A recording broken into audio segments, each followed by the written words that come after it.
다윗이 가장 먼저 사울의 곁을 떠나서 갔던 곳이 여호와의 성소가 있는 노비라고 하는 곳이었다. 이렇게 우리가 살펴보았는데요.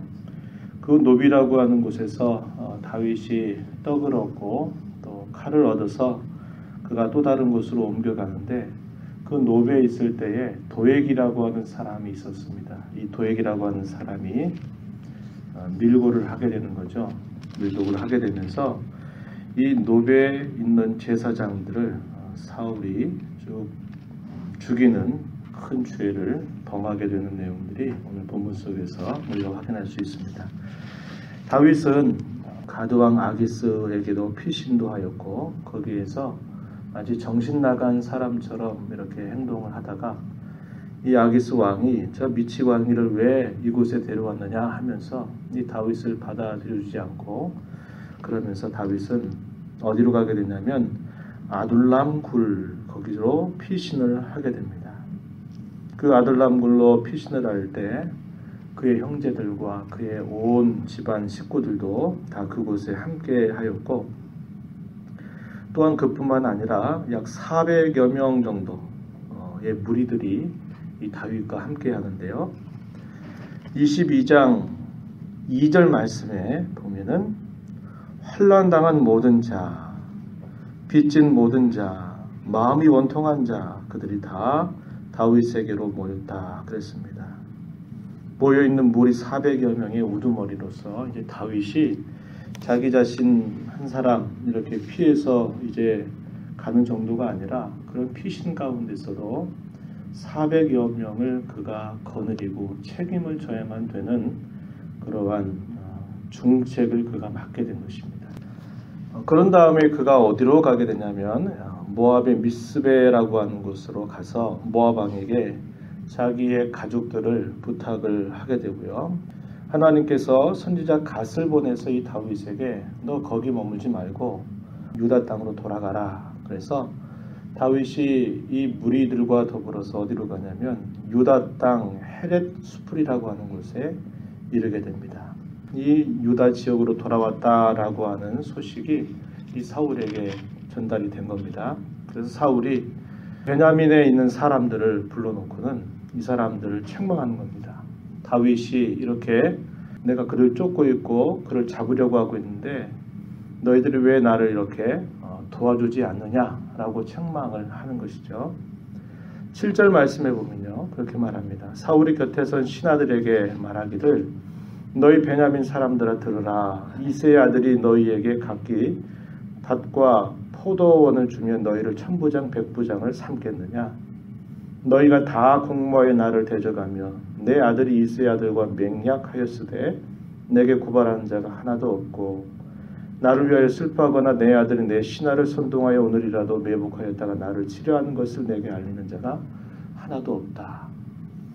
나를 도와서 이 다윗을 잡는 일에 협조하지 않는다. 혹은 이 일들의 소극적인 태도를 보이고 있는 그러한 자기의 백성들을 향해서 책망하는 그런 사울의 모습을 우리가 볼 수 있습니다. 도액이라고 하는 사람이 사울에게 노베에 있는 제사장이 이 다윗을 도와서 그에게 떡도 주고 칼도 주었다라고 하는 밀고를 하게 되면서 사울이 그들을 자신 앞으로 불러낸 것입니다. 불러내면서 하는 말이 13절 가서 보면요, 이렇게 말합니다. 내가 어찌하여 이새의 아들과 공모하여 나를 대적하여 그에게 떡과 칼을 주고 그를 위하여 하나님께 물어서 그에게 오늘이라도 매복하였다가 나를 치게 하려 하였느냐. 아히멜렉이 왕에게 대답하는 말 14절 15절에 보면 다윗같이 충실한 그런 신하가 과연 어디 있습니까? 그는 왕의 사위가 되기도 하고요, 왕의 호위대장도 되고 왕실에서 그처럼 존귀하게 여김을 받는 사람이 어디 있겠습니까? 라고 이렇게 말하면서 그가 이렇게 다윗에게 떡을 주고 칼을 제공한 것은 그냥 한 것이 아니라 하나님께 물어서 한 것입니다. 내가 하나님 앞에 물어서 무엇인가를 행한 것이 이번 일이 처음이 아니라 늘 내가 그렇게 하는 것을 왕이 모르십니까? 이렇게 말하고 그 자세한 전후 상황들을 나는 알지 못합니다. 나와 우리의 사람들에게 그러한 책임을 묻지 말아달라라고 이렇게 말을 하지만 사울은 이미 정상적인 그런 상태로 판단할 수 있는 능력을 잃어버렸어요. 16절에 뭐라고 말하냐면 내가 반드시 죽을 것이요 너와 내 아비의 온 집도 그러할 것이다 이렇게 말하면서 그 좌우에 있는 호위병들에게 이들을 죽여라 이렇게 말을 하지만 제사장들을 죽인다고 하는 것이 하나님의 말씀에 따른 명백한 반역 행위라고 하는 것을 알고 있었던 이 사울의 호위병들은 이 제사장들을 죽이는 일을 하지 않으려고 하는 겁니다. 그랬더니 사울이 누구에게 말하냐면 그 기회주의자 같은 이 도액에게 말하는 겁니다. 그랬더니 도액이 이때가 기회다 이렇게 생각하고는 칼을 들어서 아히멜렉을 비롯해서 그 제사장들의 성읍이었던 이 노베에 살고 있는 남녀와 어린아이들 심지어는 짐승들까지도 다 칼로 쳐서 죽여버리는 그런 악행을 범하게 되었어요. 그래서 무려 죽은 사람의 수가 85명 정도가 될 만큼 그 많은 사람들을 죽이는 그러한 모습을 우리가 확인할 수 있습니다. 그 가운데서 이제 한 명이 살아남는데요. 그 한 명이 누구냐면 아비아달이라고 하는 사람입니다. 이 아비아달이 간신히 목숨을 건져서 다윗이 머물고 있는 그곳으로 달려간 것입니다. 다윗은 이 아비아달을 향해서 나 때문에 이렇게 죽은 것이다. 나를 도우려고 하다가 이러한 처참한 일을 당한 것이다. 이렇게 말하면서 내가 너의 생명의 보호자가 될 거다. 나와 함께하자. 이렇게 하는 다윗의 모습을 우리가 오늘 본문 속에서 읽을 수가 있습니다. 이 말씀의 내용들을 쭉 보면요. 다윗 같은 경우는 그가 피신하는 그런 도피 생활을 하고 있지만 그의 곁에 많은 사람들이 모여들어요. 어떻게 보면 수혜받은 사람들, 억울하고 원통한 사람들이 이 다윗의 곁에 모여서 그와 함께 생애를 같이 하려고 모여드는 겁니다. 자기 자신도 지금 피신자로서 이렇게 생활해야 되는데 그가 거느려야 될 사람이 400여 명이 될 만큼 굉장히 중요한 그런 책임을 맡는 거죠. 그것이 결국 그가 왕으로서 그 백성들을 어떻게 품고 어떻게 그들을 돌보고 어떻게 이끌어야 될지 그것을 감당하고 훈련하는 아주 귀한 기회가 되는 것이죠. 물론 그것이 쉬운 일이 결코 아닌 것입니다. 자기 목숨도 쫓기는 자임에도 불구하고 그 많은 사람들을 함께 돌본다고 하는 것이 결코 쉬운 일은 아닌 것이었어요. 그러나 하나님은 이 다윗에게 진정한 왕의 모습을 이런 도피 생활 가운데서 하나님은 그에게 길러주시게 되고 또한 아비아달마저도 이 다윗의 품에 안겨서 함께 그곳에서 함께 생사부락을 같이 하는 삶을 살게 된 것입니다. 그러나 잘한 바와 같이 사울의 경우는 자기의 어떤 생각이나 자기의 주관이나 자기의 감정에 무조건 소극적인 사람이나 그것에 조금도 동조하지 않는 사람들을 다 대적들로 간주하는 겁니다. 그리고 심지어는 여호와 앞에서 이런 제사를 집례하는 이런 제사장의 일단의 무리들조차도 자기의 대적자로 다 간주하고 죽이라고 할 만큼 사울 한 사람이 이스라엘 전체를 원수거리로 만드는 원수처럼 만들어버리는 그런 악행자가 되고 만 것입니다.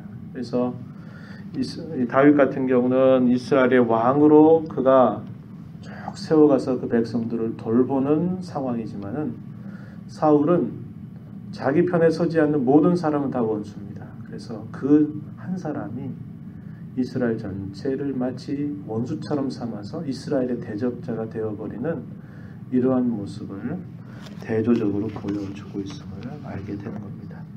하나님의 율법도 무시하죠. 자기 감정에 따라서 왕권을 휘두르는 그런 아주 포악한 그러한 모습으로 변모되고 있는 그런 상황을 우리가 보는 겁니다.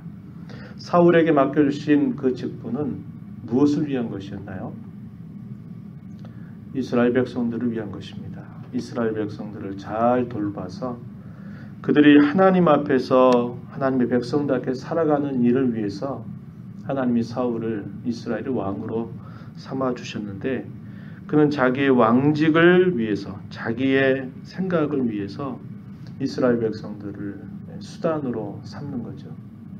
자기 목적에 부합하지 않는 모든 그런 사람들을 다 원수로 생각하면서 그들을 죽이는 일을 하나도 두려워하지 않는 그런 악을 범하고 있다 하는 겁니다.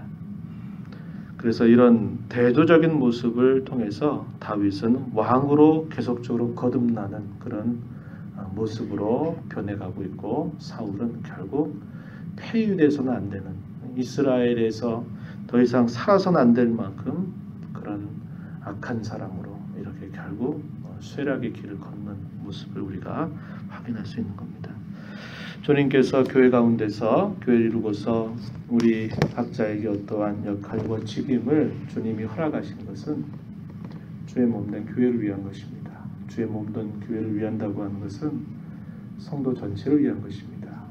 그리스도의 피로 구원받은 모든 성도들을 하나님 앞에 잘 세워가는 일을 위해서 세운 것인데 자기의 기분이나 자기의 생각에 맞지 않는다 그래서 마치 그러한 이들을 수단처럼 여긴다든지 그러한 사람들을 마치 다툴 자처럼 여긴다고 하는 것은 이것은 굉장히 하나님 앞에 큰 범죄 행위가 됨을 우리가 깨닫게 되는 것이죠. 저와 여러분에게 주님께서 허락하신 어떠한 직분이든 어떠한 역할이든 그것은 주님의 몸 전체를 위한 것임을 우리는 잊어서는 안 되고 그것을 우리의 목적으로 삼아서 서로가 서로에게 유익을 주고 서로가 그리스도에게 함께 세워져가는 그 일들을 위해서 우리가 헌신하고 봉사하는 자세를 가져야 됨을 잘 배울 수 있습니다. 주님께서 우리에게 맡겨주신 일인 줄 알고 그러한 일들의 분명한 목적을 기억하면서 그들을 소중하게 여기고 주의 몸된 교회를 잘 세워가는 우리 모두가 되기를 진심으로 바랍니다. 하나님 아버지 감사합니다. 이 새벽 시간에도 저희들을 주께로 인도하여 주셔서 오늘도 하나님의 말씀을 함께 읽으면서 주님이 저희들을 부르신 그러한 주님의 뜻, 또 저희들에게 주께서 여러 가지 역할과 직임을 맡겨주신 일들, 그 모든 것들은 주의 몸된 교회 전체 모든 성도들을 위해서 세워주신 일인 줄 저희가 알게 됩니다. 이러한 주님의 기대와 소원을 잘 알고 주님의 전체를 위하는 자들이 다 되도록 인도하여 주시옵고 사람들을 수단으로 삼거나 또 마치 자기와 반대되는 사람들을 다툴 자처럼 여기는 그러한 태도를 갖지 않도록 늘 저희들을 붙잡아 주시고 인도하여 주시옵소서. 이 시간도 은혜의 보좌 앞에 나와서 주 앞에 간절한 소원을 가지고 간구하는 모든 심령들 용납하시고 풍성하신 은혜를 더하시며 오늘도 주님과 동행하는 삶을 살도록 이끌어 주시옵소서. 예수님의 귀하신 이름으로 기도하옵나이다. 아멘.